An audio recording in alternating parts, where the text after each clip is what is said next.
Welcome to the Wednesday, October 26, 2022 Garrison Board of Education regular business meeting. Dusty, will you call the roll, please?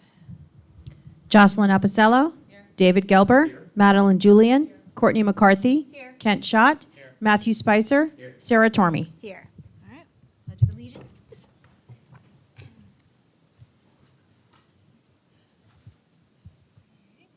Pledge allegiance to the flag of the United States of America and to the republic for which it stands, one nation, under God, indivisible, with liberty and justice for all.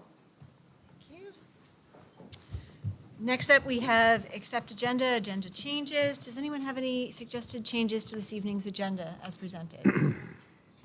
Okay. Be it resolved that the Board of Education of the Garrison Union Free School District hereby accept the agenda as presented. May I have a motion, please? Thank you.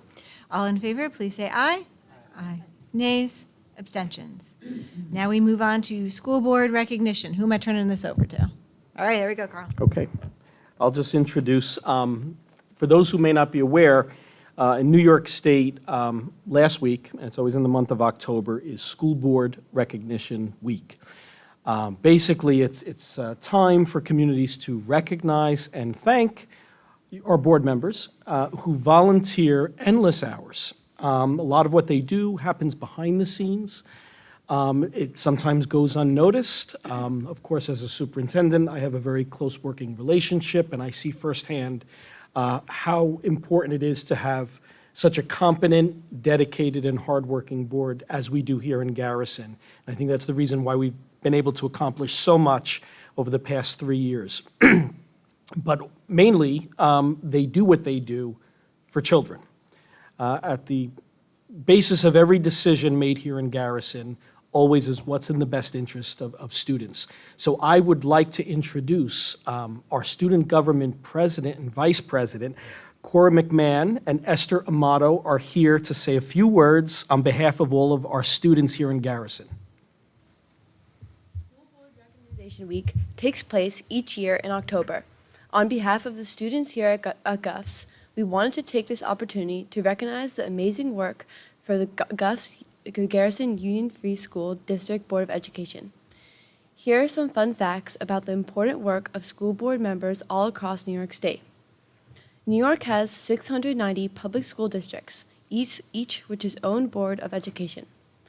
School board members perform one of the most important citizen responsibilities, overseeing the education of the community's youth. Student board members statewide oversee 2.3 million K-12 students and $85 billion in budget spending. 46.6% of school board members have served 5 years or less. 53.4% of school board members have served 6 years or more. School board members spend countless hours attending meetings with their superintendents, attending meetings with other school districts, attending various committee meetings, and stress over annual budget planning. All of this dedication is intended for improving public education for all of us. The students of Garrison greatly appreciate the effort of our Board of Education. We thank you for your tireless work to make our educational experience at GUFS the very best it can be. At this time, we would like to present the members of the Board of Education with a certificate of appreciation. Thank you again for all that you do. Sarah Tormey, Board President. Thank you. Thank you, Dusty. Courtney McCarthy, Board Vice President.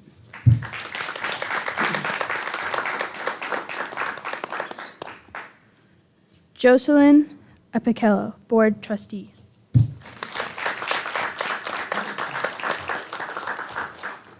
David Gelber, Board Trustee.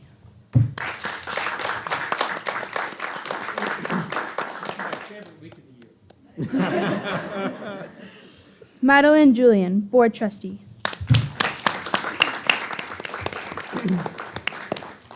Kent Schott, Board Trustee.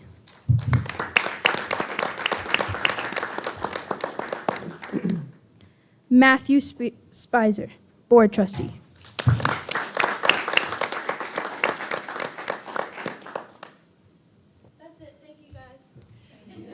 Thank you so much for taking the time to come here tonight. What a treat. This is really nice. Thank you, guys. Really appreciate it. Thank you, Cora and Esther. So additionally, there's one special achievement award. So board members also, not only do they spend a lot of time at the district, behind the scenes, serving on committees, finance committees, building committees, planning committees, and several others, but also to do what they do and to do it well, there's a lot of training and learning that needs to happen. And I was really impressed. We met with a different district, our school board and that school board, and we had to talk about finances and different things related to both of our districts. And that board was deeply impressed by how knowledgeable the Garrison board was of finances and the budget process and things here. And that's because they make a huge investment in learning about public education and learning about governance in a public school. So, Sarah, you get a special award because you've done many trainings with the School Board Association. So this is issued to Sarah Tormey for participation in the New York State School Board Association Leadership Development Training, earning a total of 75 points, which is multiple trainings and activities that Sarah has attended. So, congratulations. Now, Dusty has just a few more presentations to make. So you may notice up on the screen, there is a big thank you card. And this is actually a big thank you poster. It is actually signed on both sides. This was designed by our middle schoolers here at Guffs. And they took it around and had all of the student body put their signatures to it on behalf of their recognition and thanks for our Board of Education. I have the poster over here this evening, so if you want to take a look at it after the meeting, when you exit to exec session and look at all the signatures, that'd be great. I do have one little thing, a couple of things personally also. Each of you will find a gift at your seat. That's just my little personal thank you to these board members. And as your district clerk, I am really, really honored to work with these people each and every day. I know that this time last year, I presented a new podium to the board during Board Recognition Week. So my thought was, how do I top that? So I've actually written a little something for you. This is a little song I wrote to the tune of You Are My Sunshine. This is our Garrison Board of Education. There are 7 members who volunteer their time. Sometimes we don't know just how they do it with the very busy lives that they lead. They serve on committees, too many to count. They stress about the budget and the vote each May. They care so deeply about our staff and students. We just want to thank them for all that they do. Thank you. Thank you, Dusty.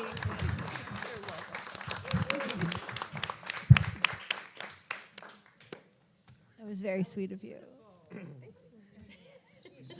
Do construction and sing and preserve things and type fast and do 4 docs and amazing. When is that on Spotify? Thanks. That's awesome. Okay. All right, it's back to me. We're good? Audit time. Thank you all. It's a pleasure to work with all of you, and thank you for your time. Okay, we're going to move on then to board communications and presentations. One of my favorite presentations of the year, we have the external audit report. Come on up, guys, it's your show now. I told you there'd be music tonight, too, and I wasn't lying.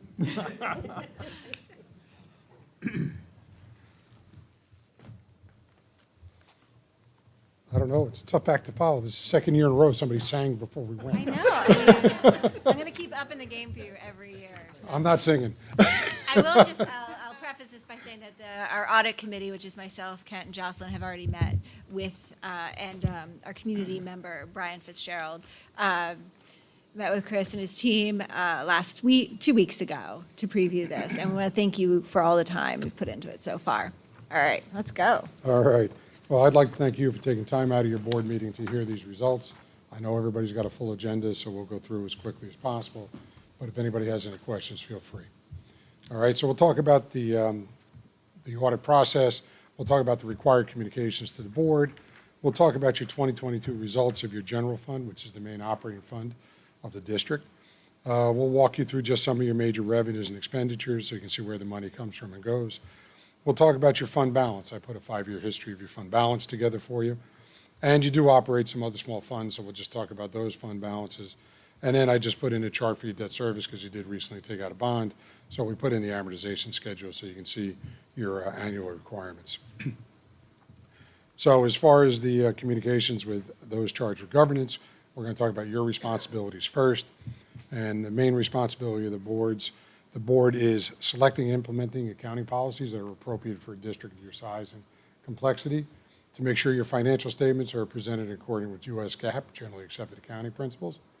Maintain internal controls so that you know your assets and your properties are safeguarded. Make sure you're in compliance with the laws, contracts, regulations that you enter into. Most importantly, provide us with all the financial data so we can do the audit, and then set the proper tone at the top. So, we look to see whether the board is allowing enough time for public speaking, engaging with the public. So we watch your videos, we read your minutes, and we get a flavor for that. So our responsibilities, on the next slide, is we came in June and we did our preliminary work. We finished our field work up July 22nd. We were here for the week on site. And we completed the audit on October 12th when the state finally gave us some of the numbers that we needed. Our deliverables is we provided you with the independent auditor's report. You also received the Yellow Book report, which is a report on your controls and compliance, an extra classroom activity report, the required communications, which you're doing now, and a management letter, which we like to see as some constructive suggestions for the district. We also need to communicate any fraud or illegal acts that we come across during the course of the audit. We have to preface that with that's not the purpose of the audit, is to find that. But we do interview different individuals every year, just so we get a flavor for it, and we read the newspapers, and nothing came to our attention, so we're very pleased to report that. There were no difficulties during the course of our audit. There were no uncorrected journal entries that we might have proposed during the audit, no disagreements with management, and the good news is we issued an unmodified opinion, which is the highest level of assurance an auditing firm can provide a client. With that, I'm going to turn it over to Gary, who will walk you through your general fund. You each have a copy of the presentation in front of you, but so first we're just going to start with this brief summary of your revenues and expenditures. The columns here again are your original budget, which is the budget that was originally approved and adopted. The final budget includes any modifications that were made to that originally adopted budget, and we'll talk a little bit about what some of those are. Your actuals are your actual results. Encumbrances are any commitments that you made for purchases generally late in the year where you didn't receive those by the end of the year, and so you've committed budget funds, but you haven't actually recorded the expense yet. And then finally, you have your variances with the budget, with the final budget. We'll talk about those expense and revenue variances on the following pages. But just quickly, if you look in the first column, and if you go up about 3 lines from the bottom, again, you'll see the net change in fund balance of just over $1 million. Just want to give you a little detail on that. That's what you committed to using out of your fund balance for this year's budget. That's comprised of 4 items. One is your prior year encumbrances of about $109,000, again, a little bit higher than this year, but so those were commitments that were made already out of budgetary funds.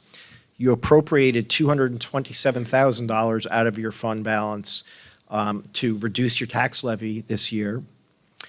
You appropriated, or you released $556,000 from your debt service reserves, and you released $110,000 from your ERS reserves. So when you add all those up, those are reserves or unrestricted fund balance that you used in your budget in the originally adopted budget.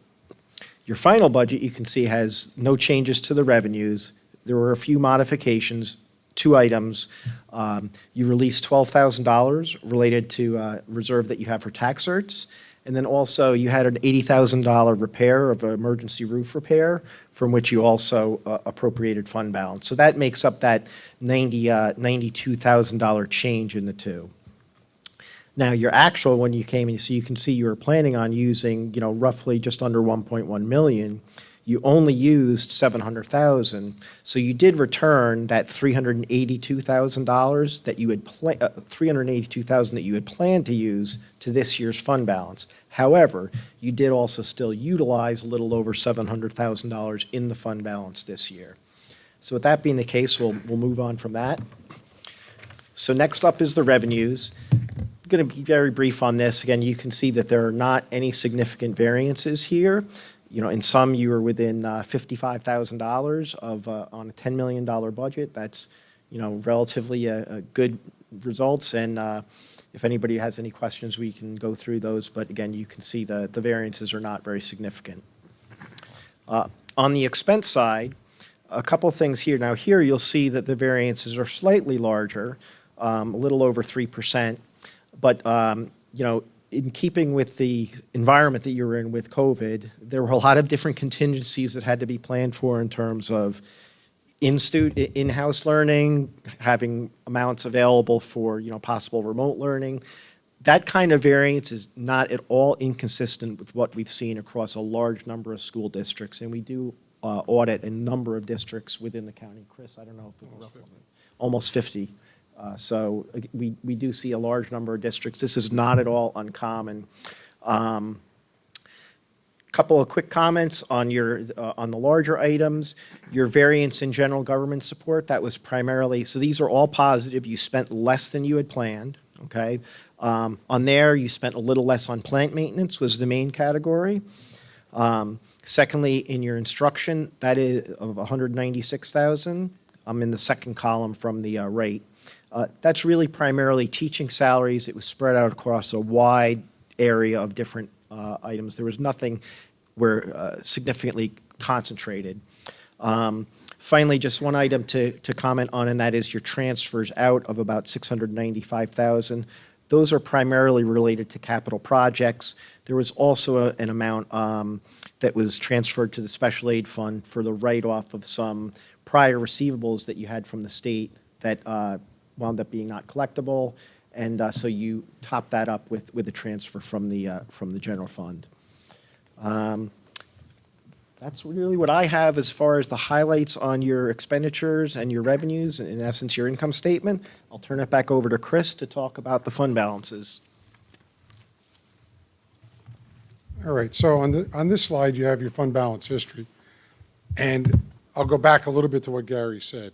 When you adopted your budget, you utilized $1 million of your surpluses to balance your budget in order to keep your tax within the tax cap and give taxpayers relief. But what you all have to remember is that when you use fund balance, that really means you have a structural deficit in your budget. What that means is you are spending money, but you're funding it out of prior year's surpluses. So if those surpluses weren't there, you'd have to make up for that revenue in some other fashion. So the good news was, as Gary pointed out, that you planned on using about 1.1 million. You only used 700,000. So you did put money back into your fund balance to use in future years. So if we look at the 22 column compared to the 21 on that slide, you'll see that you began the year at the end of 21's school year with about $3.3 million of the surplus. You ended the year at about 2.6 million. Of that, 246,000 is what's known as unassigned. That's the money that's free and clear for the district to use to address emergencies that arise during the year and basically for property tax relief. All of your other funds as we move up are restricted for a specific purpose. So if we just move up from that 2,000,006 line, you'll see the number 605,000. 601,000 of your, that 2.6 million, you've used to balance your 23 budget. So you've already basically said, I'm going to use that money to balance the budget. So next year, if everything was perfect, it would be gone. You move up, that's 3,779. Those are those encumbrances Gary spoke about. But now we move up into the restricted area. So you have $1.79 million of funds set aside for restricted purposes. The largest ones, again, now if we go from the top down, are the employee retirement contribution. You're allowed to put money into this reserve as a hedge against the rising cost of the retirement system. We all know it's based on the return on the stock market. Stock market fiscal year end for the retirement is March 31st, and it was down this year at March 31st. So we know 2 years down the road, you're going to have an increase in your bill. You have some money put aside, if you so desire, to help cushion that increase. So it's very good that you put those monies away. You also put away $120,000 for the teacher's retirement system. This one is a restricted fund. You can only put away 2% of your salaries every year for a maximum of 5 years, again, for the same purpose, as a hedge against the inflationary factors that affect the pension. The next one is the big one, that's debt service reserve. That $834,000 can only be used to pay down debt. So you can't just say, oh, let me do property tax relief. You have to look at the debt that you have outstanding, and this money can only be used associated with the debt that generated this fund. So you have to be very cautious how you use it and how you apply it, but it's there for you to use to help with the debt service. And you did just take out a new bond, so you may have to use some of it, in the next year or two, but you just have to be aware once you use it, it's gone. And then you have some money put away for future capital projects. You have $110,000. That's the next biggest one. And again, that's again a hedge so that the district, if they face a repair or a small capital project, won't have to go to the bond market and incur interest. They could use these funds, again, as an advantage to your budget process. So all we want to do is just caution you because, you did use some fund balance this year. You're planning on using fund balance next year. I think you need to look out in the next few years and look at where your fund balance is going to be. The state only allows you to have 4% of unassigned. You're currently at 2%, so you do have some room to put away some money if you can. And you ought to try to develop a good plan for the use of this money as you go forward. The next slide is just your other funds. As I said, you do operate some other small funds. You have a capital projects fund. The money here, the $2.1 million, is basically all accounted for. That's the money that the district issued a bond for your improvements of the building, and that money is used for that purpose. Small school lunch fund, and a special purpose fund that has $50,000 in it, and those are donations that are restricted. People have donated money for various programs, for scholarships, or items like that for your use. As I said on the next slide, we just put in a snapshot of your debt. You did issue a bond this year for $8.3 million, or last year for $8.3 million, and your amortization payments are listed below. So you can see that in the first year, you're looking at a $554,000 payment, and in the following years, roughly about $700,000. So again, a little planning so you can see it on paper. So that's basically our presentation, unless anybody has any questions. Any questions?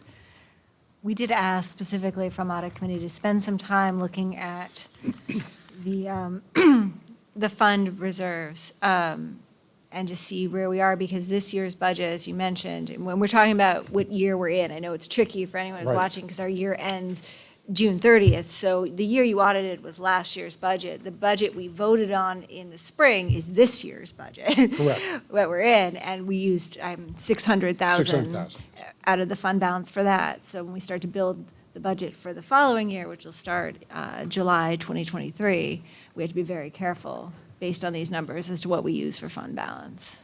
But if we have any questions, we can always reach out to our auditors for help too, if you think of anything later as well. But Okay. Again, thank you very much. If anybody has any questions, please feel free to reach out. We can always come back for a follow-up meeting. I know it's tough to appreciate it. think of everything tonight. thank you so much for your All time, right. Chris and Gary. Thank you very much. Really appreciate it.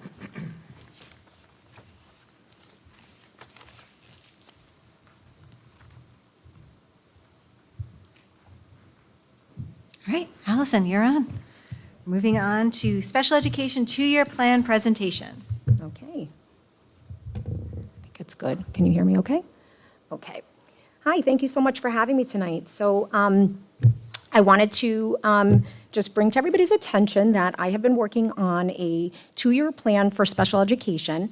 And this is a plan that is required by the Commissioner of New York State that requires all districts to adopt a special education plan that outlines all the different procedures and rights that students in Garrison have in terms of their education if they qualify for special education. So let's see, I'm on the second slide. Once the Board of Education has the opportunity to fully review the plan, which I believe you have done so already, and pending approval, what we'll do is we will take the plan and we'll put it and post it onto the website so that everybody does have access to this plan and can reference it. So just so you know that special education is really governed by a set of numerous laws and regulations. And so with that being said, our school law firm has given me a template, and the template really outlines all of the requirements that are necessary and the ingredients necessary to include in a special education plan. So we're bound by so many different regulations. I'm gonna touch on a few key points in terms of acronyms and the key regulations that really truly govern our special education programs.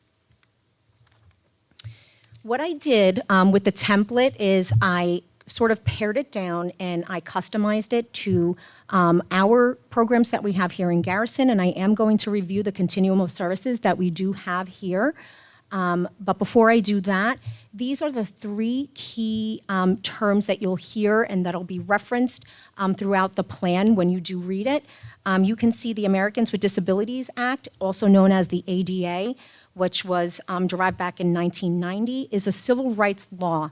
And this law basically just says that we cannot discriminate against any individual with a disability, and all of the school building, any after-school activities, anything that has to do with any programs for our special education students, we cannot discriminate. Transportation and private places that are open to the general public.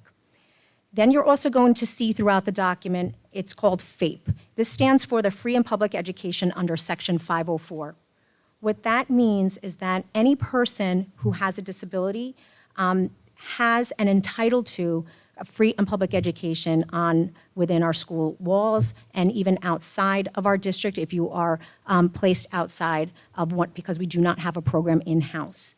So that also, though, includes after-school activities, sports. So all of our students with special education needs have access to all our educational programs. The last one you're going to read repetitively through the document, and it's called the least restrictive environment. And what that means is that any student who has a disability, who is classified with a disability, what we do is we strive to educate them in the least restrictive environment. And what that means is that we want to make sure that all of our students have access to their typical peer group and have as much time as possible having academic experiences, social experiences with their typical peer group. You can turn the page, thank you. I wanted to put in the vision of a graduate because I think this is very important. We have set some lofty goals through our strategic planning, and this is the vision of a graduate, which spells out the skills and dispositions set forth by our coherence plan committee. And we do expect that our students with disabilities are also going to strive for these lofty goals. So there are ways in which we do this in terms within our program. And I just wanted to point out that our students are absolutely expected to, hit these targets and show and demonstrate foundational literacies, empathy, curiosity. So these are important ingredients for all of our students within our special education programs. This right here, this slide is a snapshot of the current students that we have that are pending CSE. So what that means is you can see we have a couple of students that are in our preschool special education referral process. It's an initial referral. And we have one student right now who is currently in the preschool level who is also pending a CSE referral, and that is a review. So we have at the preschool level, currently right now, we have 6 students who are classified with a disability. We also have throughout our K-8 programs in Garrison, you can see there's a snapshot of K through 2 and 3 through 5 and 6 through 8, and you'll see the number of students that we have here in Garrison that we service. You'll also see students that are placed out of district. So what that means is that we do have kids that unfortunately we cannot have here in our school setting because perhaps the disability is they just need more care, so they might be placed in a program such as HUD, which is a partnering school district that we use, maybe a BOCES program that has smaller class sizes that can offer services provided outside of Garrison. And you can see that we have 4 students and 1 student in a private school setting. You can turn the page, thank you. We also have our partnering districts, our partnering O'Neill and Haldane, and we have a lot of students that are receiving services in special education at our high schools. We have now Putt Valley as another high school that we will also, if we have students who decide to go there and who do need special education services, we will be providing that service over at Putt Valley as well.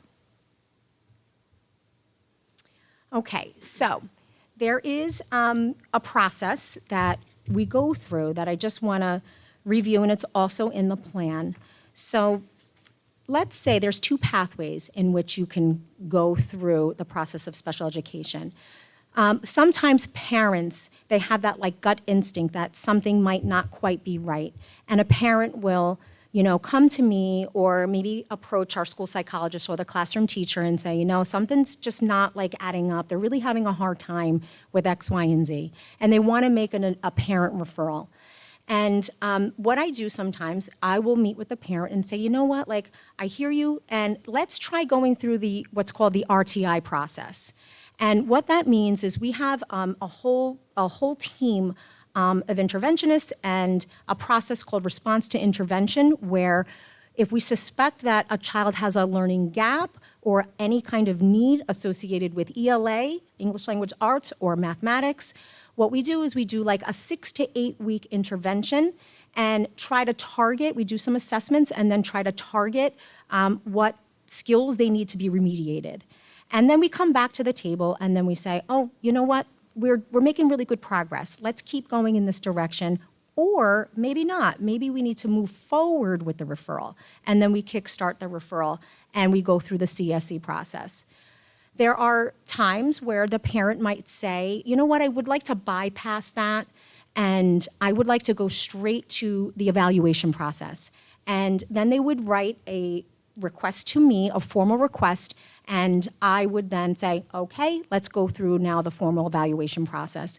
And that can then jumpstart an actual referral to get to the CSE for their child to have evaluations done. And then we have, as an obligation as the district, we have 60 days for us to respond and for us to move through the process of the gathering all that data and evaluations so that we can come together as a committee, and the Committee of Special Education is comprised of our school psychologist, the classroom teacher, service providers, myself, the parents, of course, and then we tease out where the problems and issues are, and it's related to learning and mathematics and English Language Arts, and then we make a decision whether or not that child will receive special education services. Sometimes it's not the parent who makes the referral, sometimes it's the classroom teacher, there's a concerned teammate, and what we do is we make a referral to the child study team. The child study team is made up of myself, it's made up of classroom teachers and our service providers, and the teacher who is making the referral or the concerned staff member writes and fills out the referral form and gives me lots of information for us to reflect on. And again, we tease out what kind of remediation we're going to give that child before we go through the whole CSE process. We always start with response to intervention. It's critical at that point to start there, where we come on in as a team and we give that child remediation before classifying them with a disability, because we want to truly tease out whether or not it's maybe just a skill deficit and not a true disability. So we do that process, and if the child is making progress, great, we continue on that pathway. But if there is, by chance, the child is not making progress, then we can continue with the referral process, and we go through a series of evaluations. Once we have those evaluations done, we'll do like a psychological evaluation to try to get a cognitive profile. We'll do academic evaluations to see where that child has some skill deficits, adaptive functioning to see how the child adapts to the environment. And then we take all of these assessments and we sit as a team with the parents to sort of tease out what could possibly be going on with this one student and why are they having so much troubles or difficulties. And then from there, we make a decision whether or not we're going to classify them with, it could be one or a couple of the, there's 13 different disabilities that you could be classified with. So the most common that we see is learning disabilities in the area of mathematics and ELA. Some of our students are classified with autism. We have hearing impaired. So there's 13, and I'm not going to go through all 13, but we make then a decision. And then from there, what we do is we build a plan. And that plan is to, support that child and give them the services that they need based on the evaluations and the data that we see. And those services can include speech and language if we see that there's an expressive or receptive language issue, pragmatics, social pragmatics, maybe there's a problem with vocabulary development, or we'll give them maybe services and build a program around reading or mathematics. Sometimes it also includes psychological counseling and a multitude of things. And we create that program. And then what we do is we create what's called an individualized education plan, which is an IEP. And then from there, that IEP will really specify what kinds of accommodations and modifications and goals and objectives that are on that plan for that student. It's a very collaborative process, and we then, from that point on, implement it with a lot of different research-based programs and supports, and monitor and closely monitor the progress of the student. And then from that point, we come together as a team and we have an annual review the progress, and then reestablish a set of new goals for the following year.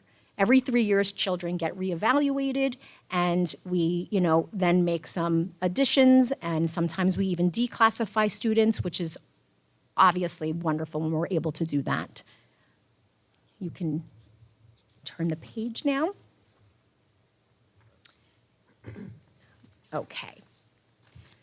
So our goals, is that the last one? Did we go over I'm sorry, let me just see.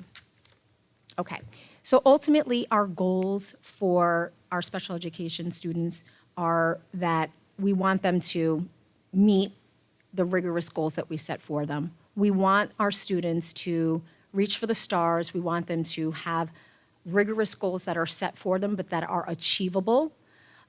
We want our kids to meet standards and expectations that are set forth by the state. If they're included in, let's say, in our school, we have consultant teacher direct model. We call it CTD. You'll hear that term a lot, CTD.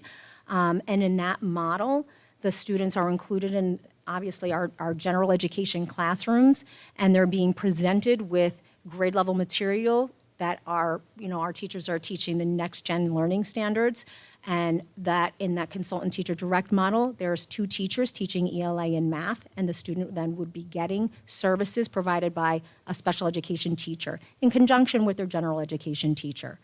So in that consultant teacher direct model, it is like a full immersion, like a full inclusion type of model. We also have an indirect model where the special education teacher is consulting with the general education teacher and offering modifications and helping the general education teacher to make accommodations and modifications to the classroom program or to the instruction or the curriculum. And then we also have, can you go to the continuum? Because I'm kind of jumping around, but since I'm on the continuum, we also have our students in resource rooms. Some of our students are pulled from the classroom setting a couple of times a week for about 30 minutes. And there's an emphasis on study skills, an emphasis on organization, and ELA and mathematics.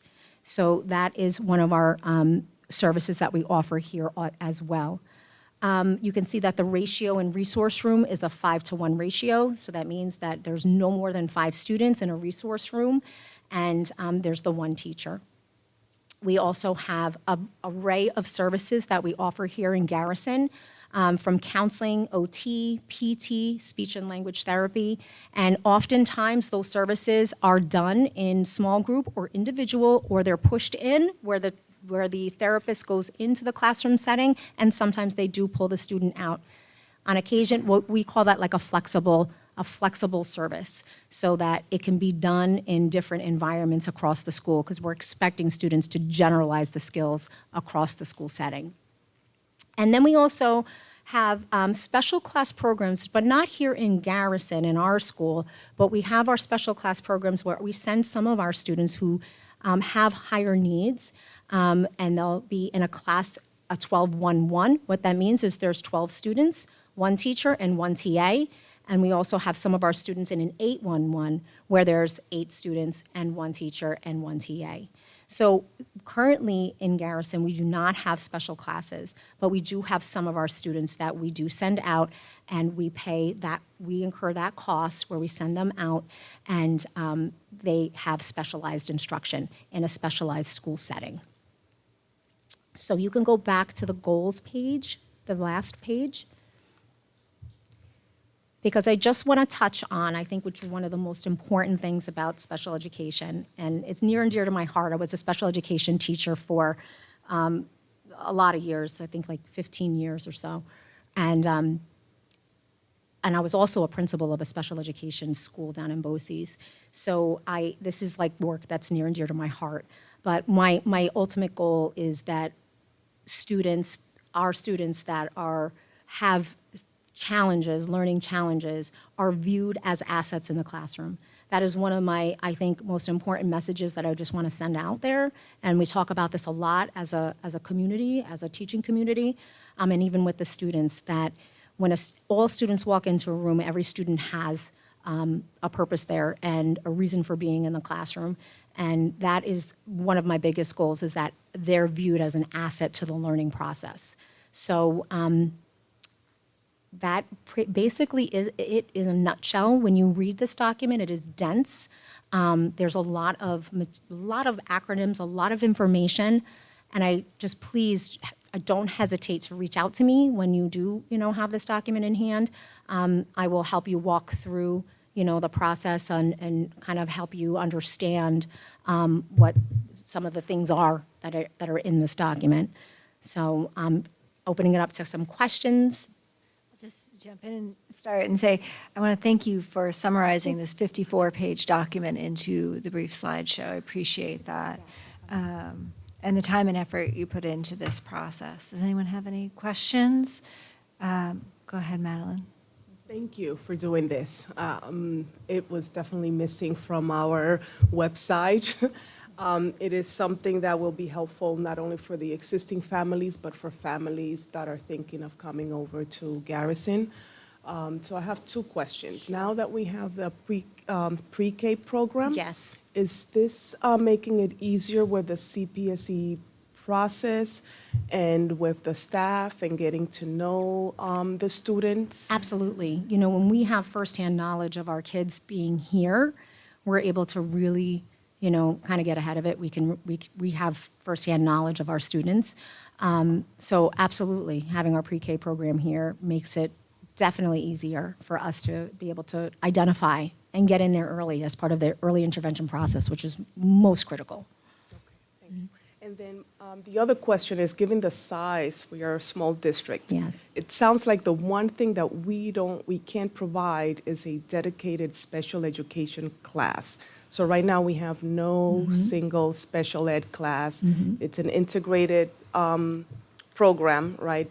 Pull in and pull out, but that's the one thing that we can't provide. Aside from that, we can provide everything. Yes. So you can see in the plan, I did put down in the plan that if we have 3 students who have significant needs where it warrants a special education class, we can open up a special education class here in Garrison if we have 3 students. So that is something that, again, like, that would be awesome. Like, I would love that. But yes, right now, we currently don't have a special class, but, we send some of our students to Hen Hud.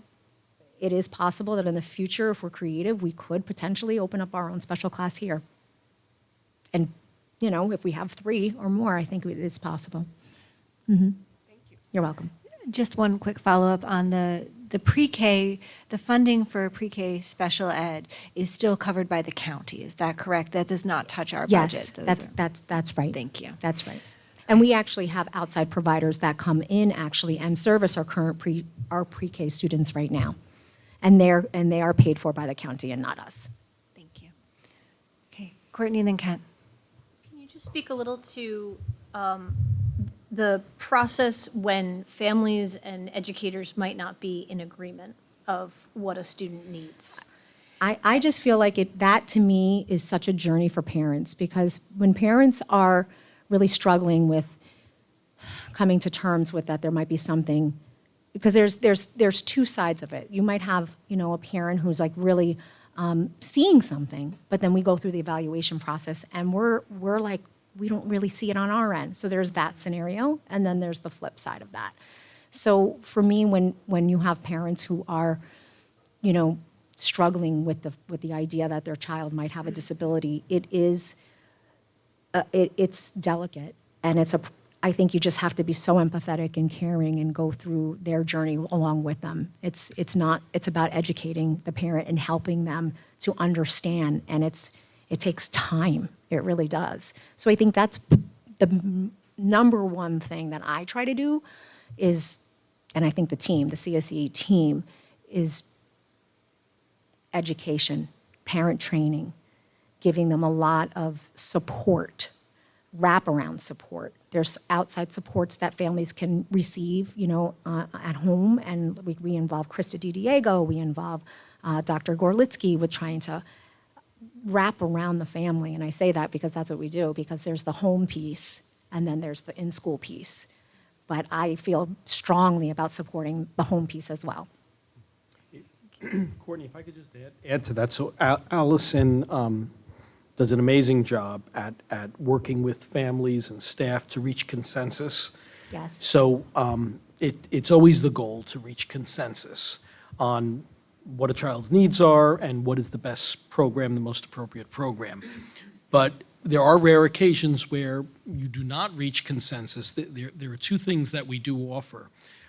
One is we do a great job with evaluations. Allison spoke to that earlier. But parents do have the option, if they disagree with the evaluation that our recommendations are based on, they could request an independent eval. And there's a process for that. It is outlined in this plan. So it's basically like getting a second opinion, which certainly is a parent's right to do. Additionally, if you still can't reach consensus, there is an impartial hearing process. Parents can file for an impartial hearing, and then pendency kicks in. You maintain the program that you have, and you work with a hearing officer to try to reach consensus that way. So there are avenues. Again, I think I would always recommend trying to work through this with the CSE and reach consensus that way. But there are rare occasions where you disagree, and it doesn't have to be confrontational. There is a process. And the last thing I will say is, parents are entitled to advocates at the CSE table. So, everyone has a voice, and, we can provide an advocate. They can bring an advocate, of their own choosing. So there are certain steps when there is disagreement that you can take, and in my experience, always, eventually, you do reach consensus. So. Thank you, Carl. Thank you, Allison. I was just going to ask about the outplacement to Hen Hud, and why do they have particular programs that no other districts that are close by have? I mean, I think about this especially as we have 3 high school partners, potentially after tonight have 3 high school partners. Are there opportunities to work with those schools more closely, either combine efforts to create one class among those 3 schools, or send kids to those schools since there's more integration between our districts? Carl's going. Ken, I'd be happy to take that one. Hen Hud has great programs. We've had a pretty long-standing relationship with them. But you are correct. Our high schools also offer special education programs. And I did have some conversation with Putt Valley, which we're considering approving this evening. And they have some great programs. So again, it's always about reaching consensus. So even with an out-of-district placement, the objective is to have mutual agreement between the parents and the district. So we first send packets out to various placements. Parents typically will go and visit each one. We also sometimes join them, visit as well. So you can't insist on a particular placement. You can recommend, but of course, at the end of the day, it is the parent's choice. So for example, if there's a program at Putt Valley and it's appropriate for one of our students, we certainly can recommend. We would encourage the parent to visit and consider it if it's appropriate for the child. But we may also have a packet out to Hen Hud, and a family may prefer Hen Hud. So that's how it would work. There also needs to be space in the program, correct? Yes. Because these are running, they're Yes. the 12-1 ones, are capped at 12. You Yes. can't add another one, so. You can get a variance and get 13, but like, they're That capped. might not be in our Yeah. best interest either for a student. Any other questions? Jocelyn? Thanks for the presentation and for boiling it down. So you have a team, and I know it consists of you and the CPE chairperson and Yep. faculty. So how do you feel like that team is working? Not the people necessarily, but what the structure of it. Is it working for our tiny district that has Yes. specific needs? Yes, absolutely, absolutely. I feel like it's very collaborative, and we hear each other's point of view and perspective, but it always goes back to the data. It goes back to what the teacher is seeing in the classroom. The teacher's voice is critical. How is the child functioning in the classroom setting? And then you compare that to all the pieces of data, and it really runs, I think, really nicely. I think it functions pretty well. Do I have any further questions from the board on this? Okay. I'm going to go ahead and move, and we're going to, before we move on to Calgi, we're going to go back and do the resolutions for the audit, and then we'll do the resolution for the special education plan Thank as you. well. Thank you, Allison. Thank you. So that this can get posted on the website and everyone can have a chance to read it.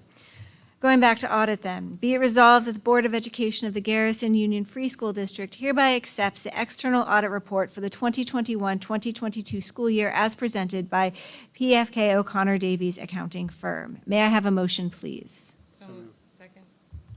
Okay, all in favor, please say aye. Aye. Nays, abstentions. All right, moving on to our special education two-year plan. Be it resolved, the Board of Education of the Garrison Union Free School District hereby approves the special education two-year plan as presented at this meeting. Thank you. Okay, all in favor, please say aye. Aye. Nays, abstentions. All right, now we shall move on to the capital project update with TetraTech and Calgi Construction. Welcome. It's great to be with you guys again. I'm joined by Dan Baker, who's been the project manager on site all through the summer and now through the beginning part of the school year. We've got a lot to go over. It's been a little while since we met with you guys last, so we open your questions at any point in the presentation. Go ahead and stop me and say, hey, we can talk further about those things, but we'll keep it pretty brief, go through the whole thing, and then you can ask further questions at the end as well. So just getting started. Since last we spoke, there were a number of aspects of the construction that were still in active construction over the summertime, a number of pieces that we were concerned about not having completed by the school year starting, and these are the things that have been completed since when we last met just before September. The theatrical stage lighting is 100% complete. The rubber stair treads are complete, but there are some issues with them, which we can talk about a little bit. The toilet rooms, which are the multi-student toilet rooms right here by the admin area, those are 100% complete now, and the finishes were resolved, all those issues were resolved. And the handicap lift is fully operational and used by the band room on the other side of the building. So all those spaces are done. But there's still a number of issues that have been lingering. We had a great start to the school year, and it's wonderful to be in these amazing spaces, especially this one that you guys have here at the district. It's been a pleasure for us to be a part of that. But there are things that we hope to have completed, which for one reason or another are not where we would like them to be. One, I'm sure you may have noticed coming in, the main entry storefront doesn't look quite right. There's some dimensional issues with it which were not expected when it was delivered, and we're waiting for resolution on that with our primary contractor, who's the general contractor on the project.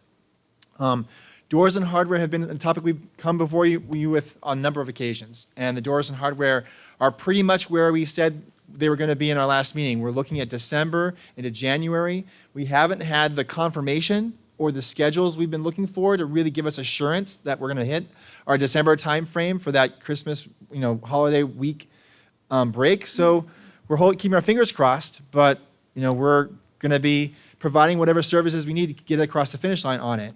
All the submittals, all that stuff has been done. The order has been placed, but yet, it can be supply chain issues or whatever. We're not getting that assurance that we're going to have those doors and hardware on site when we expect them. Another item is the sod field, which has been very disappointing for all of us that field just hasn't taken. It didn't receive the maintenance that was required by the documents, and it's basically over the summer it has gotten worse and worse. So at this point, we're recommending full replacement of that field, and it's a bone of contention with our contractor who is responsible for that field, and it's something we need to resolve with them. But and in terms of we have a combined front between Calgi and TetraTech on that field and its prognosis, and we're all on the board with the district as well. The contractor did not meet all the guidelines for maintaining that field. So we're going back to them for either a credit and we get it done by somebody else, or hopefully we can get them to repair it as part of the main project. So make sure that's going to happen.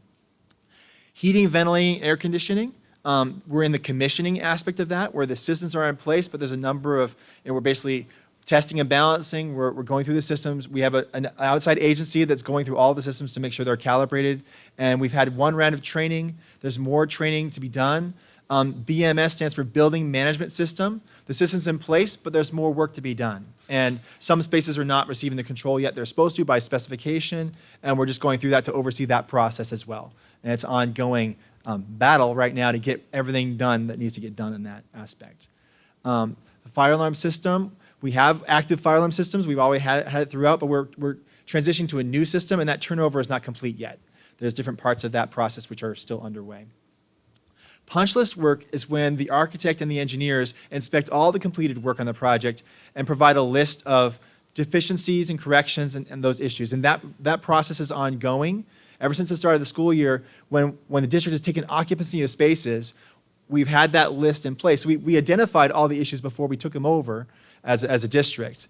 But it's just about getting the contractors back to do those final corrections, and that process is moving along nicely, but there's more work to be done there as well. And that leads to the final piece, which is project closeout.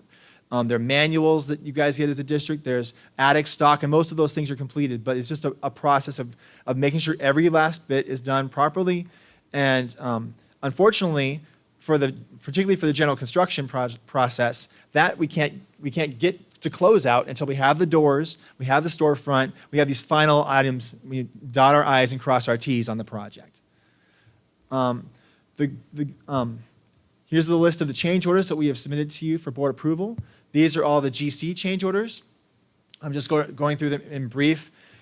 The top three are moisture control credit. And what that has to do with is in the documents, there was a flooring material with a moisture treatment for the slab below. The LVT flooring is the wood look floor that we have throughout the hallways. That material came with a unit price coverage for moisture control. And in different areas of the building, that was not required or needed. And these are credits for that service, that system, which was not installed. So they're pretty significant.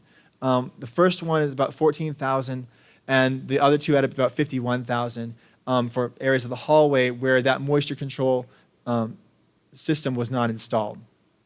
And the next item is miscellaneous time and material work. That's corridor C6, C7 doorways, masonry repairs down in the cafeteria, the ceiling in classroom 41. These are typically found items, discovered conditions that were dealt with over the course of the project to get you spaces that, accomplish renovation level that needed to be done. So things that were discovered that needed to be remediated, conditions that need to be dealt with, the masonry need to be corrected to provide the door frames and so forth appropriately. So those are about $10,000 for that change order category, which is a collection of small time and material things where we as a construction manager would be watching the work and we'd sign tickets at the end saying it was 3 men for 4 hours or whatever was done, and we'd look at the materials that were involved to track that work. Kitchen and cafeteria thresholds, again, was a discovered condition in the kitchen area that we need to provide a cover for a transition between floor materials. The exterior slab transition at the main entrance is just a discovered condition where when you cut the hole in the wall, we discovered there's a slight discrepancy between the floor elevation inside the building to outside on the slab. So we had to make a transition at that point, and that's a tricky thing to do on an existing concrete slab material. So we had to basically provide a slight pitch to get to the new storefront level. The additional roof curbs was a discovered condition. Actually, I'm sorry, that's more an architectural issue where there were roof curbs that were existing that were not covered in the documents to be modified for the new construction. So, yes. Thank you, by the way. I'm sorry to interrupt. No, it's great. I asked you to. For getting over $65,000 back in credit. That's usually hard to do, so thank you. For the additional roof curbs, this is dated almost a year ago. Why are we getting it this late? Is question one. And question two, why is it the capital funding and not with the emergency roofing? It's a different location? Just It's a to different understand location. A little bit. The emergency roofing is related to other areas outside the capital project scope. This is, key scope areas where there was just more curb locations existed than were identified in the documents. There was abatement involved in it as well. So it's a compounded aspect of that change order. And why so long? It's basically there was a credit requested from the contractor, which was never provided. They never provided the backup or the other information to get paid. So we had it sitting there for months and months, and they never really resolved it.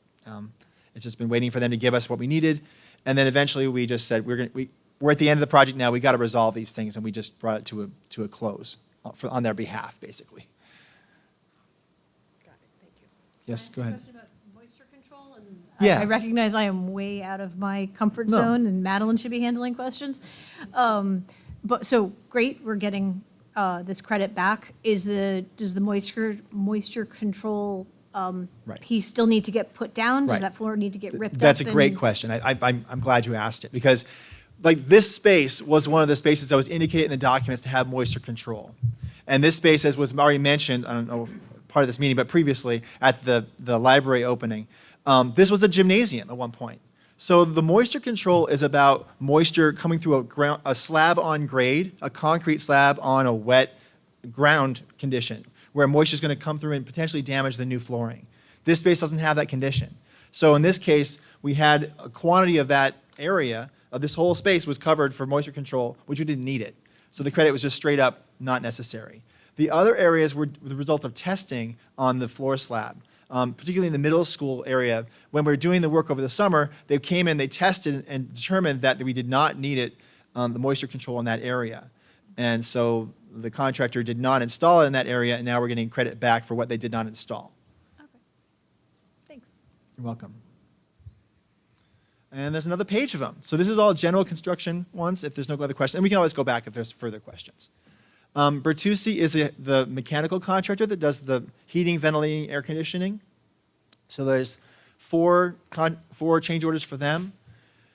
The first one is removal of a duct in the mechanical room for fire stopping. This project is bringing the entire building into code compliance, and that involves creating fire barriers between different portions of the building. So this is along that stairwell at the back.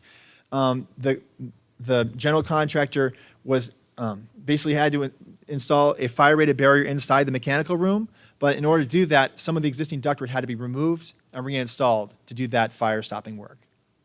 The second one is metal pipe enclosures. Again, similarly, as an old building, we're doing renovations to create new mechanical systems, and the pipe enclosures are just necessary aesthetically in classrooms and corridors to conceal those and make a nice finished condition for the spaces. The metal enclosure for the ceiling UVs in the cafeteria, similarly, those ended up being slightly lower and further out than was anticipated because of the field condition. And so this is for a metal enclosure at those unit ventilators, which you can see down in the cafeteria space. And the blank-off panel in room 1617, that's the kindergarten room right over here. That is also a similar condition. Hudson Valley is the electrical contractor. And these change orders, the first one is for surface-mounted lights at a condition where the documents called for recessed lighting. It wouldn't fit into the space, and we had to do surface-mounted because of the field condition in that location. The next one is additional library outlets for this space. As part of the Learning Commons enhancement, we added those outlets as a district request. And similarly, miscellaneous electrical repairs and improvements. This is a whole series of time and material work throughout the building. And we've talked about this previously. Some of it's to accommodate systems that were in mechanical systems and wiring for those systems, but a lot of this was for upgrades and improvements in classrooms. We've been going through with the electrical contractor and basically upgrading all the switches and all the outlets and fixing wiring issues all throughout the spaces. So this is that collection of those projects from the summertime into the early start of the year. So just talking about change orders, here's a pie chart showing the different sources of those change orders. The first one is gray, the 90% roughly is architect-initiated change orders. The blue is owner-requested, and the orange is field conditions. And just looking at this ratio right here, 40%, I mean, $236,000 is a large number. But we'll look at that in a second in the overall project. This is about the ratio you'd expect in a project like this, where there's a lot of field conditions that are related to the age of the building. It's a mechanical renovation that affects a lot of concealed spaces, and it has a lot of involvement. You get deep into the guts of the building when you do a renovation like that, and you get into field conditions that have money involved. But what is a little unusual is we actually accomplished a lot of owner-requested improvements on this project. It was really beneficial to the district. So we've been pleased that we were able to bring up, as we've discussed before, the level of renovation in a lot of these spaces, particularly this one, but also the classrooms and the corridors, where we took existing finishes, and the district was very clear and worked with us closely to make sure that a lot of that work happened. So we're glad to be a part of a lot of the owner-requested improvements that made the building and spaces better for the students. And go ahead to the next one. So, just jumping to the bottom here, 88% paid. So here we are at the end of the job, when we are occupying almost all of the work is completed, with the notable exceptions we just talked about. Part of our job is to review payment applications by the contractors and see where we are. At this point, we paid 88%. We're probably 95% done, and we also have retainage beyond that. So as we close out the job, we'll be looking at punch list work and assigning values to things if things don't get resolved, and working out that last little bit of the budget. But if you look at the numbers on the bottom, the original contract, adding all four of these contracts, around $6 million, around $600,000 of change orders. That's pretty easy math, about 10% of change orders. And then the current contract then comes to about $6.7 million. And so we have about $800,000 left to pay the contractors in closing out the work. You can go ahead to the next. And we can always go back to this if you guys have questions. So the overall spending, we've looked at, again, we have project soft costs, which include all project-related expenses. And Joe sent us a spreadsheet. We combined that information into this spreadsheet. So this is looking at all the project costs we're aware of throughout the overall course of the project. So the prime contracts are the $6 million we just talked about. EduTech is the district's telephone data security. They're a separate contractor, separate consultant or service besides the contracts that we're typically dealing with. Train, if you recall, we purchased the mechanical equipment separately, and they have a separate budget for that. And then soft costs we've talked about before. Those involve the architect's fees, construction management fees, all the other project costs, legal fees, and asbestos costs, and all those things are additional soft costs. So as of today, the budget was $9 million. We spent $8.4 million, and we have about pending $1.2. So the total cost, considering everything that we're aware of right now, is about $9.6.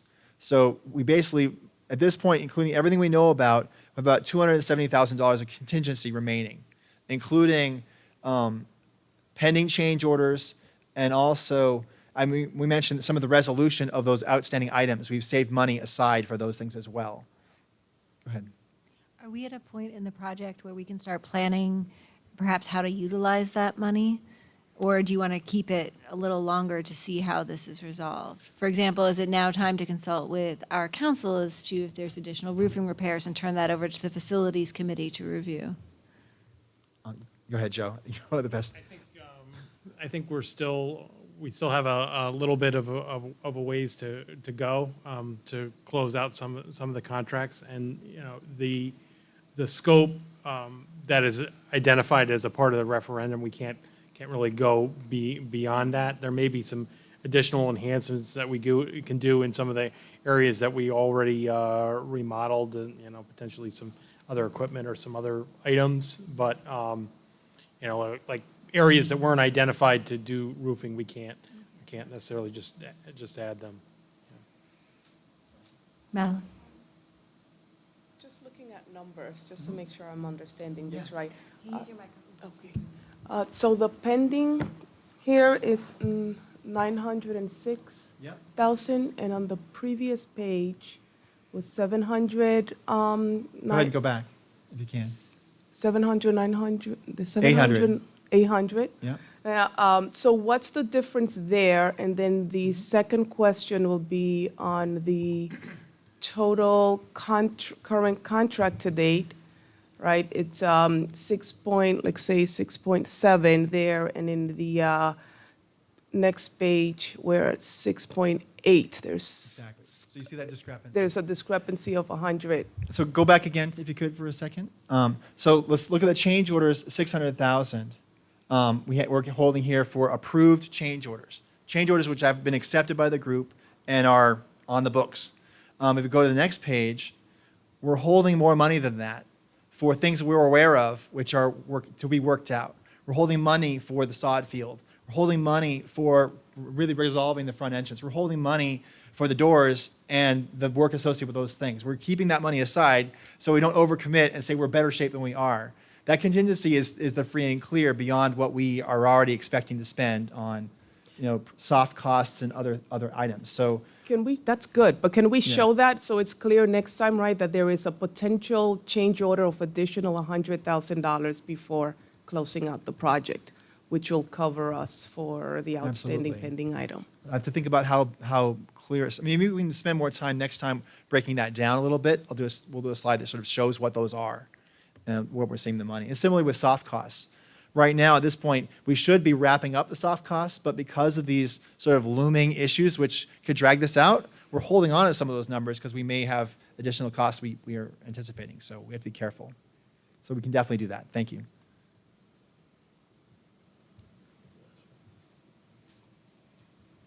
So as I mentioned in terms of the schedule, right now we're working through the punch list completion, also commissioning. That process is ongoing for October into November. We're hoping to close out most of the project in November. That'll be the electrical contractor, the plumbing contractor, and the mechanical contractor. We're hoping to close out all three of those. The GC is not going to be that simple. With the wood doors and the hardware, the main entrance, and the sod field, the other issues, we'll be dealing with those and trying to come to a settlement, to agreement, to get them done ideally with the current contractor we have.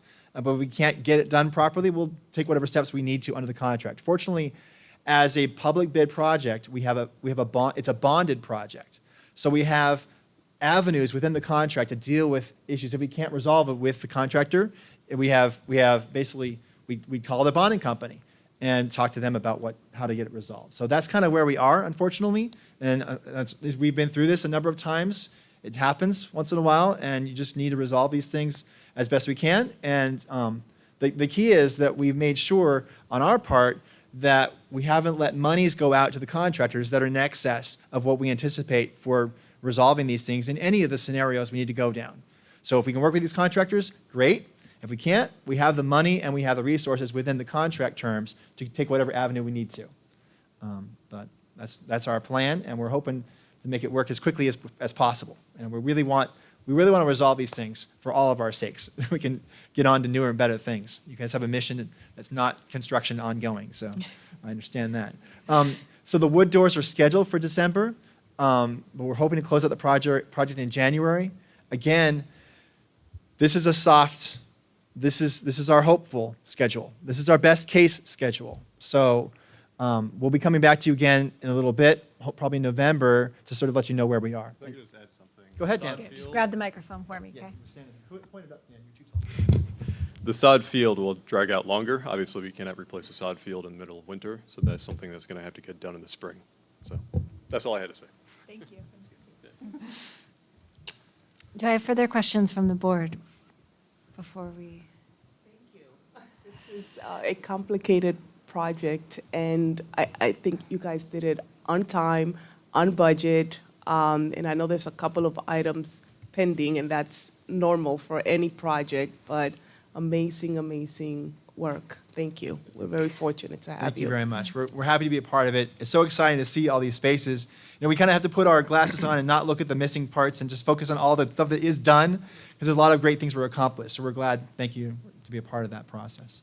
I think that is a good point. And also, thank you for working so closely with Joe and making sure that we hold on to the monies we need to hold on to until it's released. I know you guys have been working really well together, and I really appreciate We both would not of your have been able to be efforts. successful without the cooperation and involvement of the team here. I mean, it's been an incredible project for all of us to see that collaborative environment we have. Because when you deal with these sorts of issues, you know, things don't go quite right with a contractor, you have to be a team. We have to be a solid front on it. And it's been very, very effective and helpful throughout the process to have the support of the district. And you guys are right there with us along all these battles. So it's been very good. Just going to express gratitude to our fellow board member, Madeline Julian, who's in a different league from the rest of us on these matters. And if it's okay with Madeline, it's okay with me. You know? Yeah. Well, and thank you, David, to you and Matt for sitting on the facilities committee as well and seeing us through this process with Madeline. That was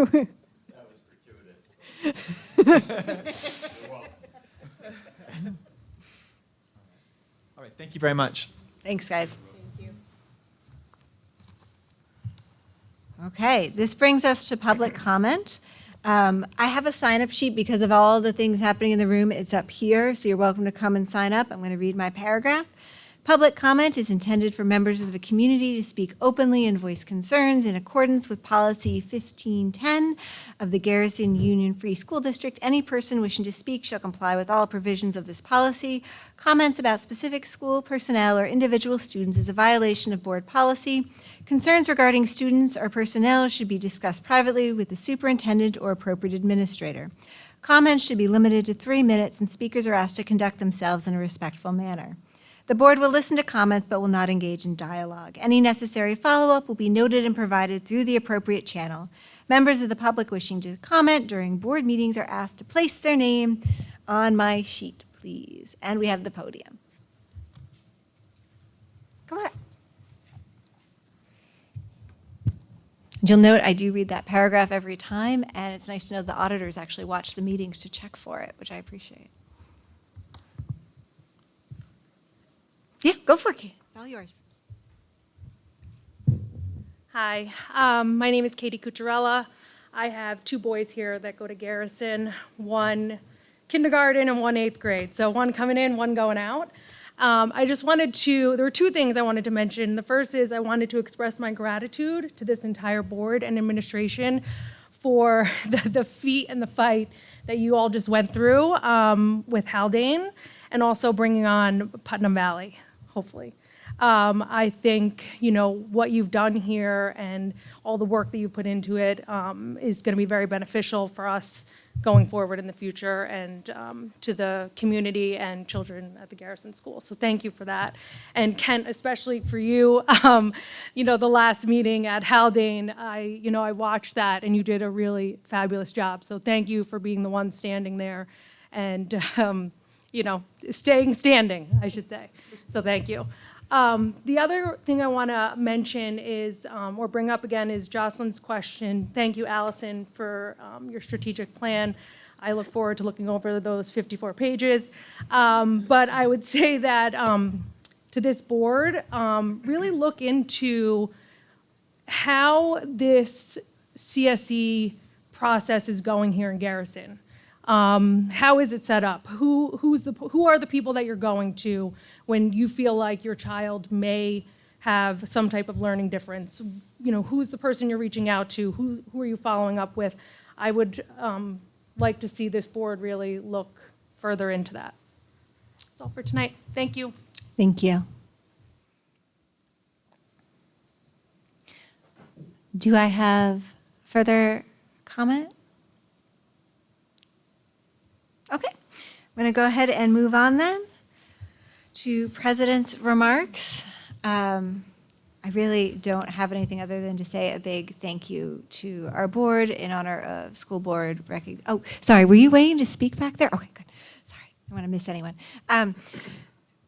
Big thank you to our board. And then I do want to point out that we did need to move our tour of the Highland Falls O'Neill High School. We're now looking at a November Saturday date, so hopefully more of our members will be available. I know it was conflicting with work schedules, and we want to make sure we can get as many people there. So thank you. Please get back to Dusty on that one as well.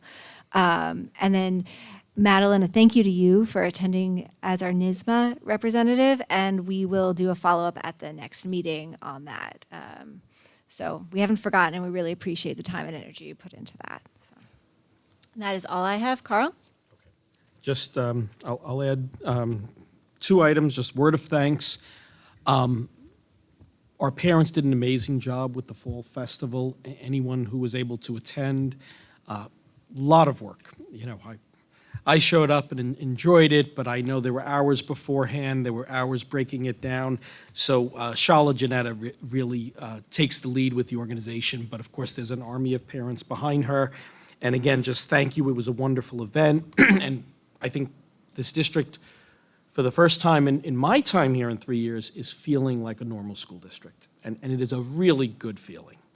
Additionally, this week is Deer Week, great week to have our ribbon cutting ceremony, which occurred before this board meeting.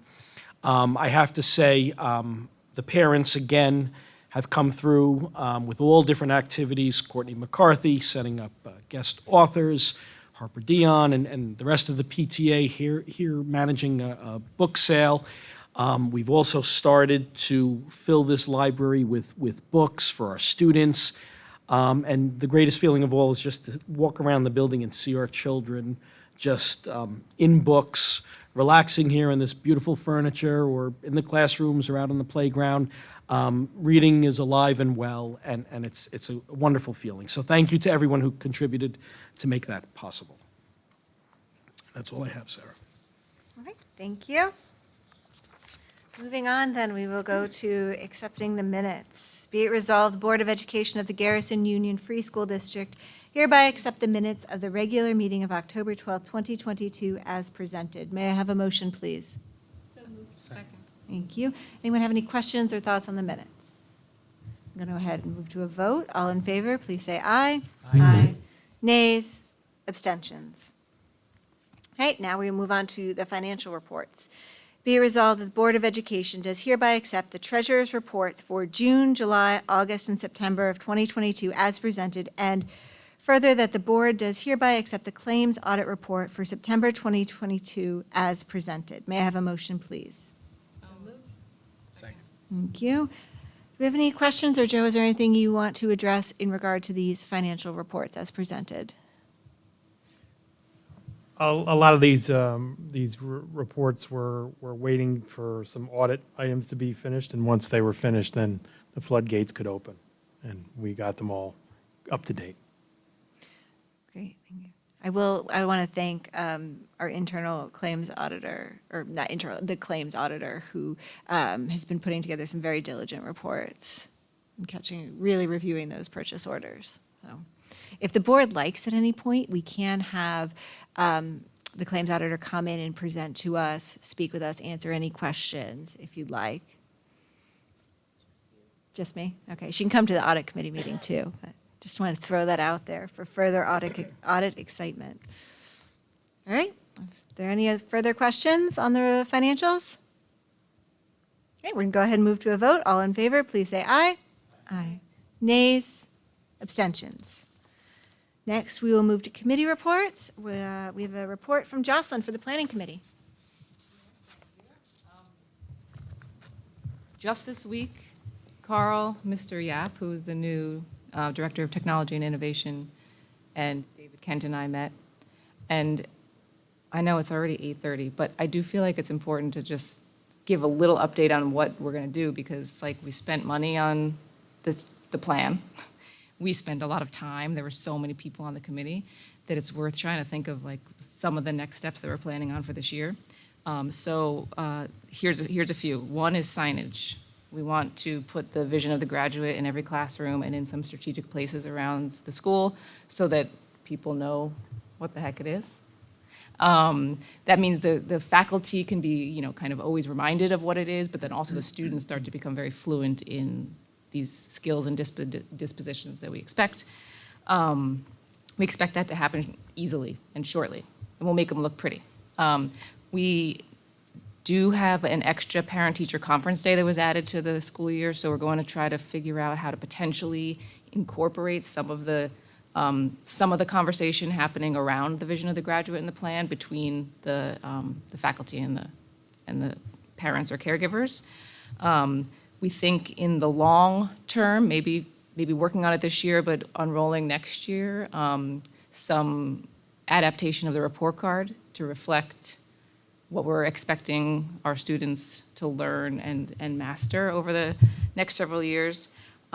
We are working on any kind of professional learning opportunities, although that's harder and harder because there's much less time and limited funds for professional learning opportunities. But to help our faculty perhaps integrate some of the skills and dispositions into their lesson plans.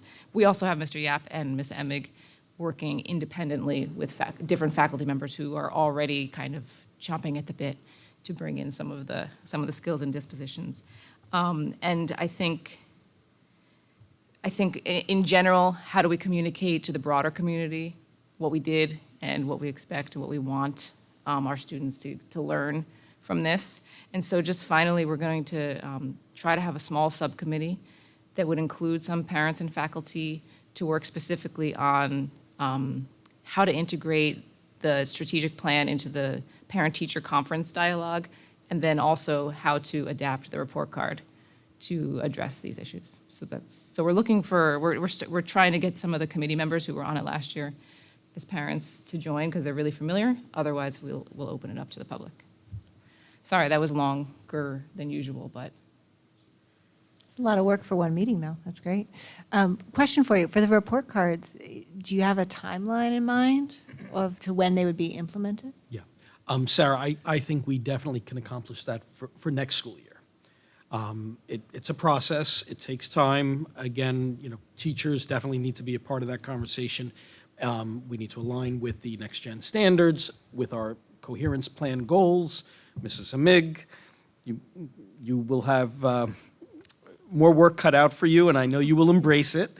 But it's important. And so next school year we intend to have new report cards for both elementary and middle. Thank you. Do I have other questions for Jocelyn and the Planning Committee? All right. Thank you guys for your time. I'm going to keep going. Next up, we have approval of CSE, CPSE recommendations.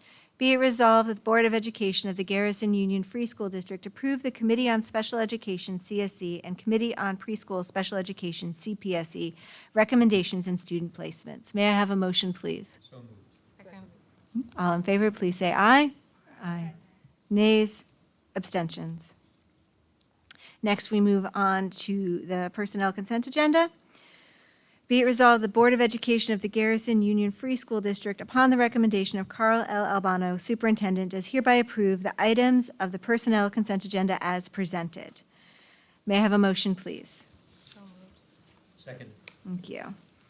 We only have one item here. Carl, do you wish to speak to this? Sure. This is pretty routine business, but typically it's handled at the reorg meeting. But because we, at our last meeting, hired Mr. James Yap as the Director of Technology and Innovation, he will take on additional responsibilities that are official responsibilities for the district: Data Protection Officer, Chief Information Officer, and our 2D Compliance Officer.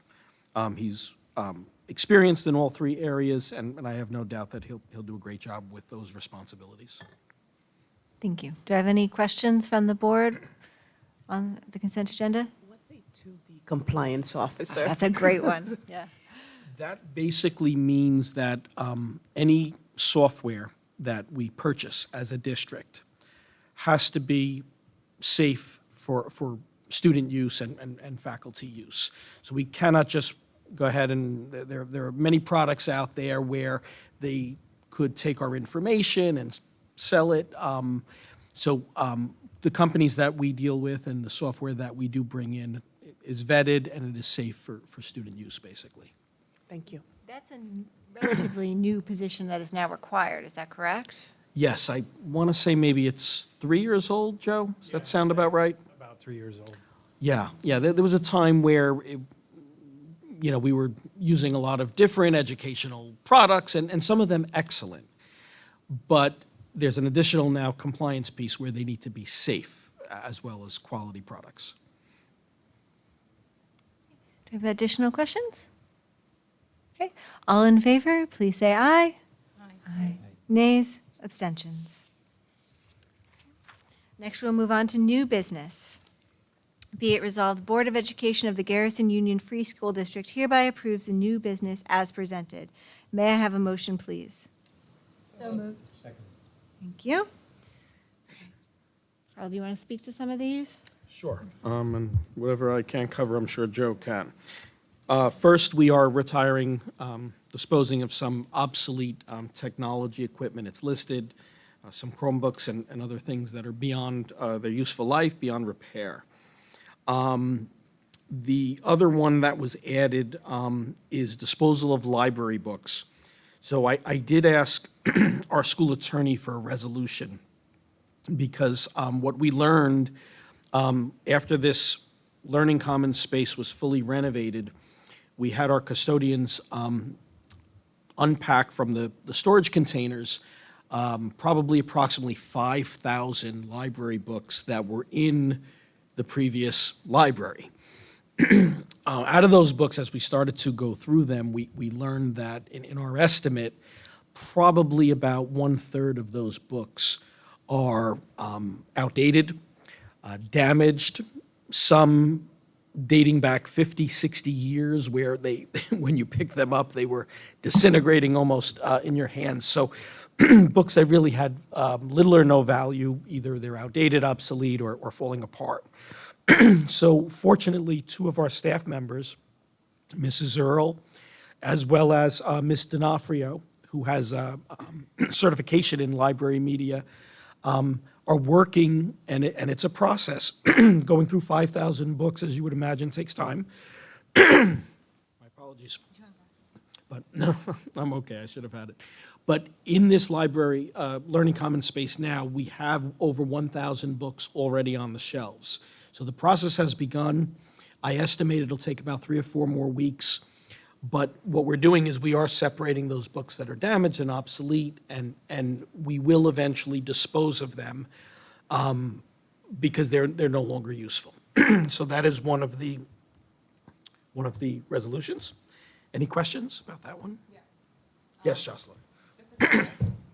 Just because they're old doesn't mean they're bad, right? It's like they're old, but when you open them, they fall apart, kind of thing. Like, so, because things that are dated from the 50s still might be worth reading.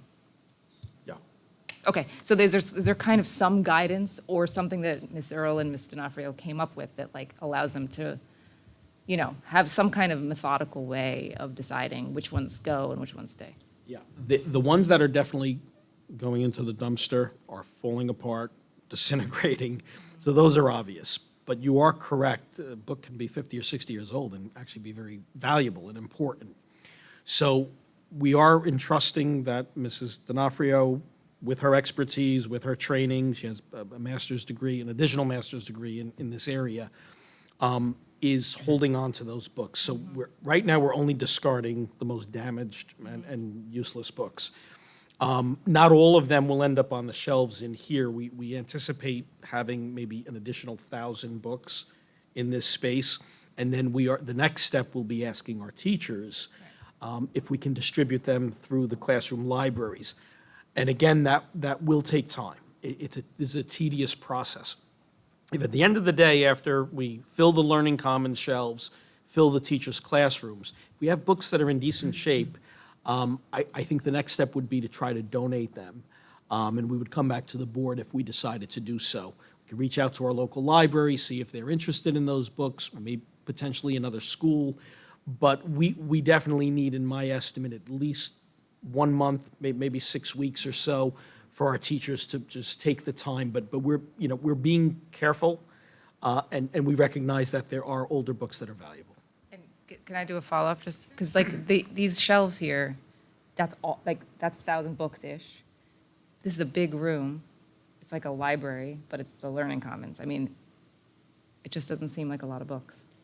No, well, And I know you're going to probably add maybe 2,000 books more here, maybe, but still, that just means 2 more shelves.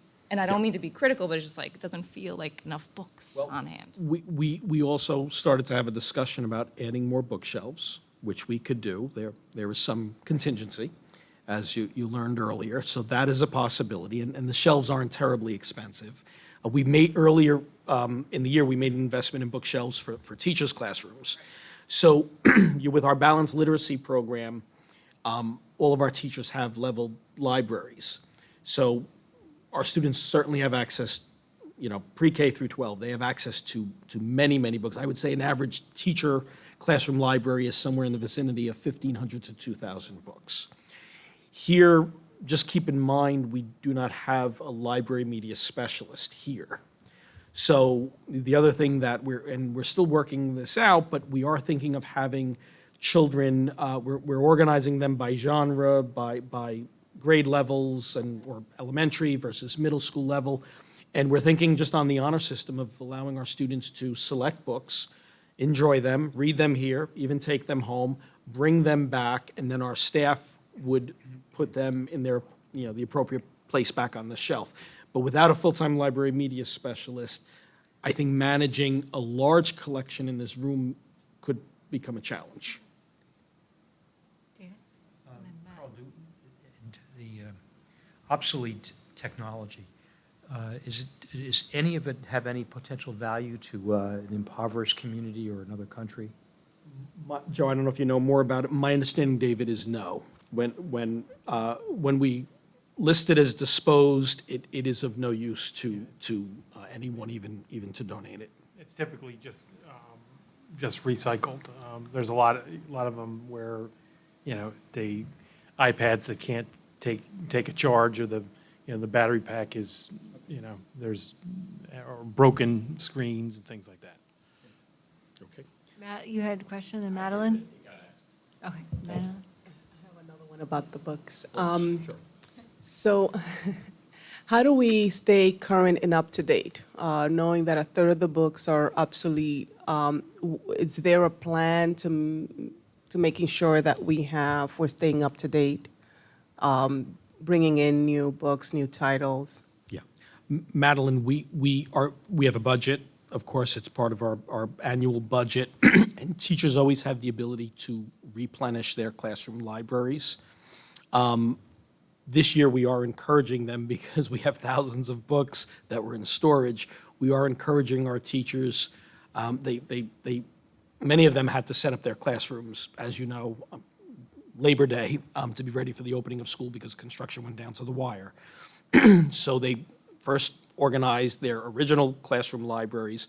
Now we're encouraging them to look through those books, But then, yes, there's always a budget, and it's required by school districts to continue to replenish and update books. So we do, for the most part, leave it up to our individual teachers to, and that purchase rec goes to our principal, Mrs. Emig, who reviews it, and then processing at the business office. Here in this space, we have not purchased new books simply because there are so many. But we certainly could talk, after I think we get a better handle on it and the budget process kicks in January, February, I think if we need to increase a book budget for this space, we certainly could do that. Thank you. I know, for example, in the middle school, the ELA room is lined with bookshelves and books. And that our Teachers College of Reading and Writing program does have book lists and recommendations that are connected to the curriculum, correct? Do we still have PD connected to that? That would help teachers look at what is available, what is coming out, what is new? Yeah. Well, we had. Not PD, there's a new term for it, sorry. Professional learning. Professional but- learning, PL. Yeah, we had in-house consultants that really did a tremendous amount of training. So I think our teachers are really well-versed in book selection. And there are many online resources connected to balanced literacy programs, Columbia, TC, that we can refer to. As we do hire new teachers, though, there are trainings, Sarah, through BOCES and other organizations that we can do to have them trained as well. So if we continue on here for our new business, the next thing we have is an approval to accept a grant from the Garrison Children's Education Fund. Joe, I just want to thank you for formalizing this process to ensure that when we accept donations from GSEF, that it is separated from our annual budget. And I appreciate the effort you've put into this, and I'm sure the effort on GSEF's part as well. I know they've probably all long since left, but. It gives us an opportunity to publicly thank them, as well as to designate the exact amount so that everyone knows what the grant is and we don't overspend. Should probably then call out here that for fall 2022, GSEF has generously donated $15,904.95 in programming to our district, which is wonderful. That really helps with things like Deer Week. Thank you. 3,000 was for Deer Week. Mm-hmm. All right, and then I'm going to go through the rest of these just so, and Carl, Joe, jump in here. But we also have the terms of instruction with Putnam Valley Central School District. I think it's really important to point out that because we have not put a referendum forward for voting, this is not a 5-year contract. We are only legally allowed to go, 1 year and 364 days as a board. We can then later on look at whether we should wish to put a referendum on the ballot in the spring. And then we also have the request to amend the contract with Haldane. And this will allow all of our current 8th graders to attend at the same rate as our other districts for the 4 years. So it covers them for their 4 years there. That brings our Haldane contract, which previously was at a 4-year contract, to a 5-year contract. And again, we'll need to start talking to Haldane again, of course, about price, but also for all of our districts, make sure that we stay on a schedule where we always have 5-year contracts in place that cover all the students that are there, which is something we should be looking at long term. And then we've got all the change orders, which if we have any further questions on that, jump in. And then sound equipment, I wanted to speak to this one, which is why I'm stealing the mic from you. Dusty, thank you so much for donating. All right, everybody, wave your hand, jump around. Somebody? Okay.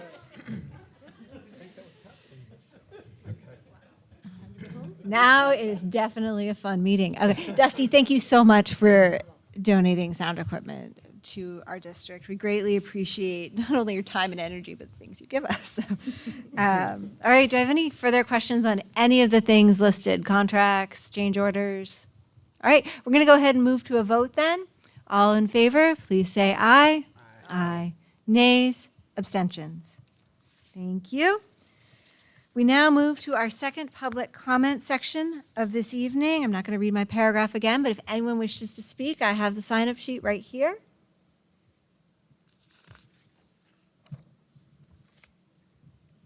Okay. Then I'm going to move on to board member comment. Jocelyn? David? Oh, just maybe two quick things. One is that before the meeting tonight, the Garrison Jazz Ensemble, starring Tyler Schock and several others, performed, and they were really wonderful. I mean, it really was great. It was really great to see that. And I spoke to Jeff Barone afterwards and congratulated him and the music director. And he mentioned that he's never felt as supported by the administration at any place he's ever been as he is here. So thank you for that. And the other comment is, I guess, to mainly the 8th grade parents, please do avail yourself of the opportunity of finding out what Putnam Valley offers. That's a new commitment that we have, new opportunity we have, and I hope that people will take advantage of finding out what's over there and what their program is. Thank you.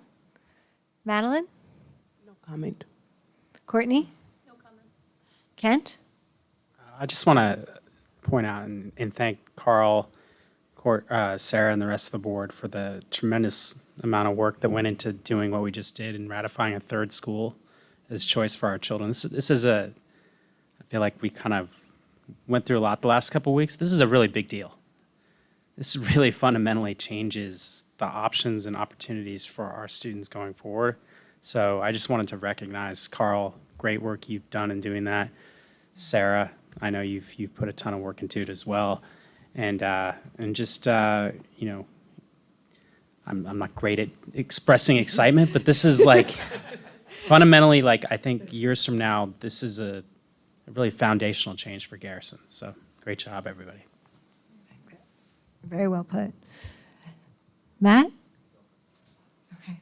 Ken, I'm going to thank you for going to that Haldane meeting and representing our board. I really appreciate, I know it's recognition week, I really appreciate all of you. I think we have leadership in every area, which I really appreciate from this team.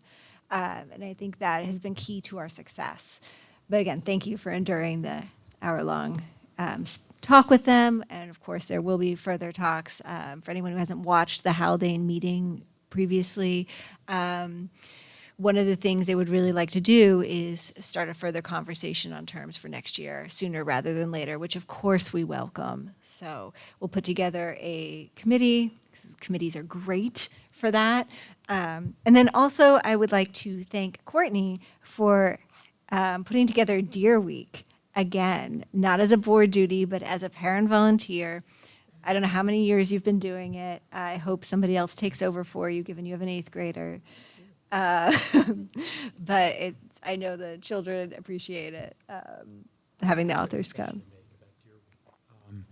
I was on the Palisades the other day, and there's a big sign that says, "This is deer mating season, be careful." And that's what I thought you were talking about when you talked about Deer Week. Now I know better. You want to go into the acronym real quick? DEAR stands for drop everything and read. But around here we have deer too, so. I love that. All right. Okay, so that's all I had. Now moving on to executive session. Be resolved, the Board of Education of the Garrison Union Free School District hereby enters into executive session for the purpose of discussing the employment history of a particular person, discussing term of instruction contracts for Garrison students attending high school, and discussing collective bargaining negotiations with the GTA and SRP bargaining units pursuant to Article 14 of the Civil Service Law. We shall accomplish that before 10 p.m., I promise, hopefully.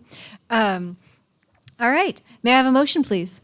Second. All in favor, please say aye. Aye. Nays? Abstentions? Okay, we will adjourn from executive session with no further action being taken.